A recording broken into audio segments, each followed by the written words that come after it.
Awesome. Good. Let me just shut this guy off. Good.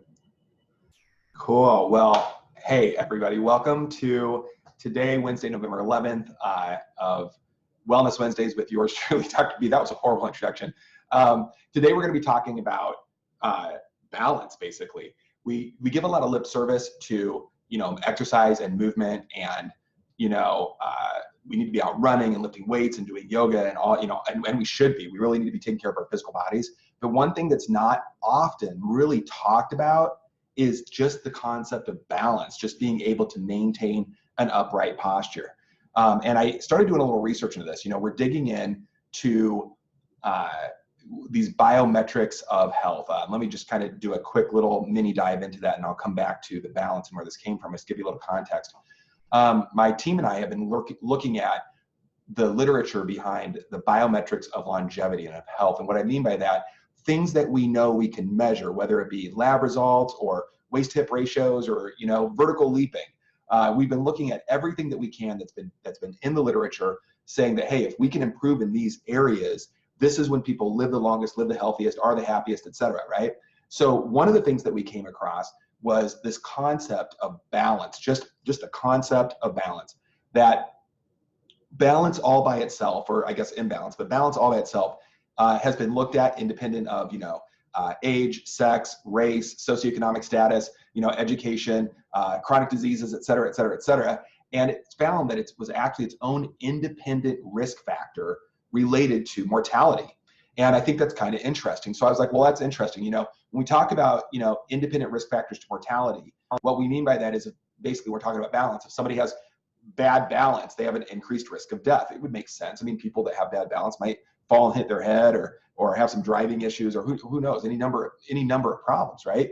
But I got curious about what are the numbers behind this, So what do we have to do to, improve our balance? And then also, what's the gravity behind this? This is a big deal. Like what's basically I'm asking, what's the risk of death? What's this going to do for us, right? So I looked into this, and this is what the stats said, that roughly 11% of adult Americans, so roughly, again, I'm using numbers here, but roughly about, 200,000 people. I mean, I don't quite have the number there. I'm around, it's 198, not 200,000, 200 million. It's not 200 million, it's about 198 million, but just give me a little math here so we can do it easily. About 200 million Americans, 11% reported that in the last 12 months, they had some episodes of imbalance, of dizziness, of vertigo, but that imbalance, that feeling of imbalance, right? Whatever that could be due to, it could be due to any number of things, right? So out of that, so that 11% is 22 million Americans, right? Out of that 22 million, if we look back in the same 12 months, it looks like about 10% of them actually passed away. So that's 2.2 million people that died from one reason or another.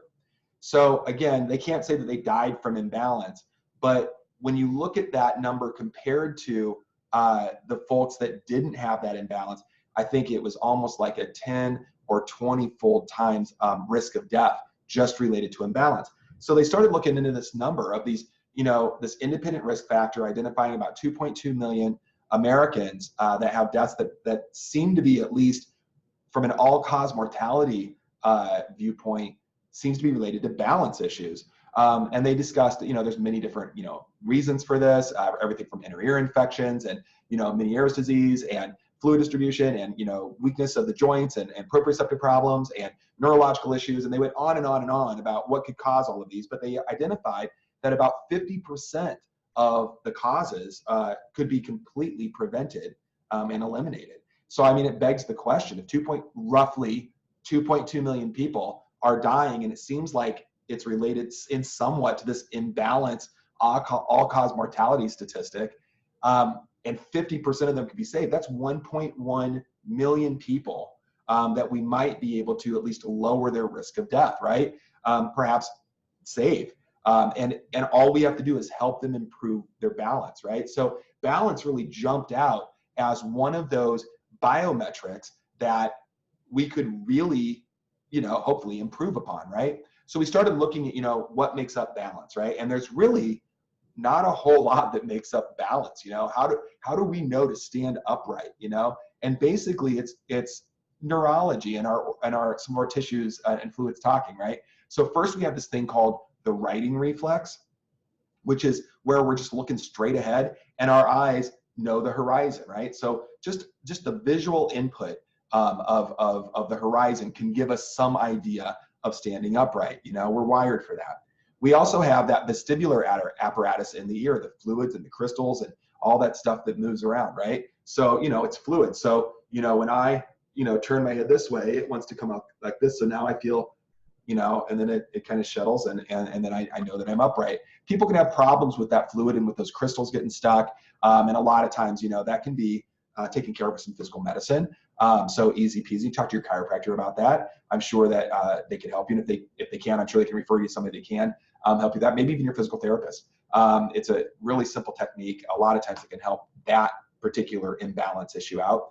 And then we have the neurology, right? We have the input from the nerves, the sensory nerves that are on the bottom of our feet when we're standing up. We can feel the ground. We might not be thinking about it, but subconsciously, we have that neurological input coming up through all of those nerves. All of those muscles are firing, you know, really fast, trying to keep our foot in the right position.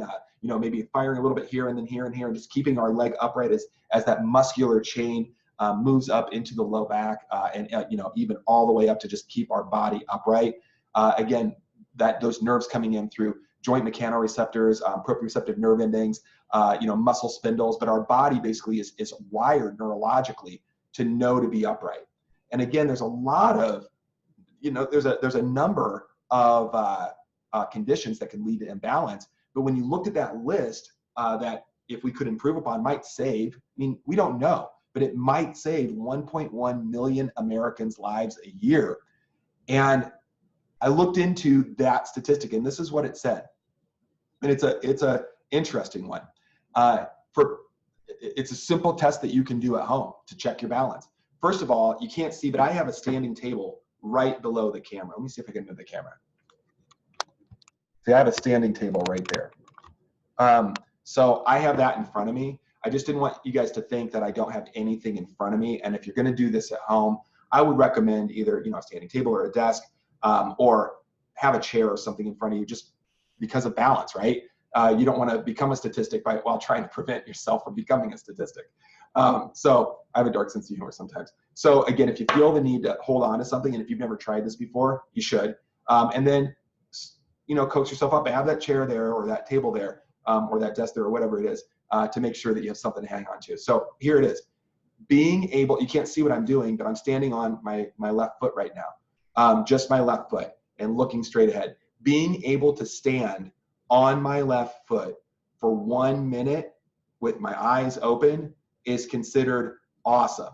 So think about what I'm doing when and then of course after that 1 minute, you can do it on your right, but I just switched feet. You can't tell what I'm doing because it's below the camera angle. But nonetheless, standing on your feet on each foot with your eyes open, looking straight ahead, if you can do that for a minute, your risk of all-cause mortality related to imbalance goes down significantly, right? So that's a cool test you can do at home. If you can't, like I said, if you're tipsy, you know, topsy-turvy, I'm really bad with cliches, but if you're topsy-turvy, you know, be sure to grab that chair if you need to, if you start to lose your balance. If you can't get to a minute, then work your way up there, right? That's okay.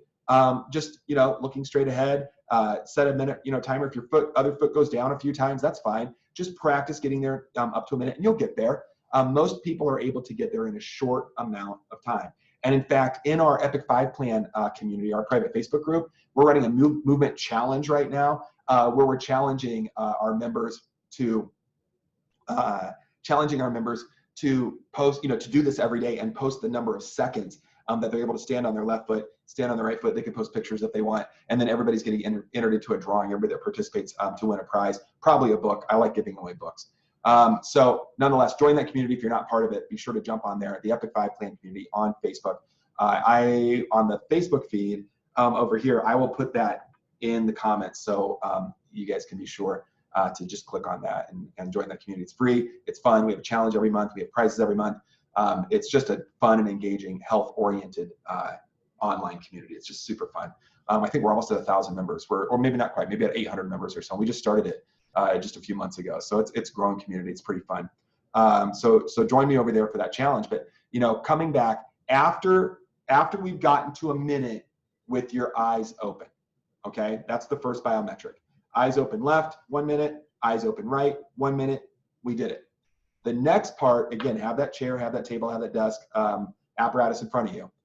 The next part is same thing, stand on your left, but with the eyes closed, right? So you would close your eyes and you would be standing there, you know, for, you know, a minute. You guys can't see what I'm doing, but I've got my, it's funny because I'm doing what I'm telling you guys to do. I'm standing on my left foot right now with my eyes closed. So nonetheless, you know, I'm standing on my left foot with my eyes closed, and I'm going to try to make that a minute as well. However, that's not the biometric, but that's awesome if you can do it.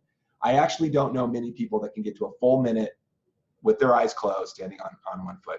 And I'm talking, I know gymnasts and ballerinas. I've worked with, you know, New York City Ballet and Pilates and other, you know, professional dance troupes. And I don't even know that they can stand on their foot with their eyes closed for 1 minute. We lose that visual input.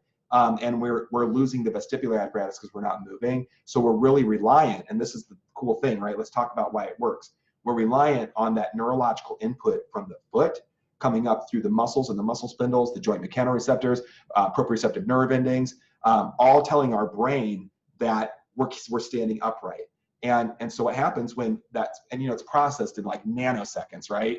Or fractions of nanoseconds. So we have our eyes closed and we're standing on a foot, and you, if you even do this with me, again, make sure you have stability, but you know, you'll feel your ankles and your knees and your hips and your back just kind of back and forth, where the muscles start firing really, really quickly.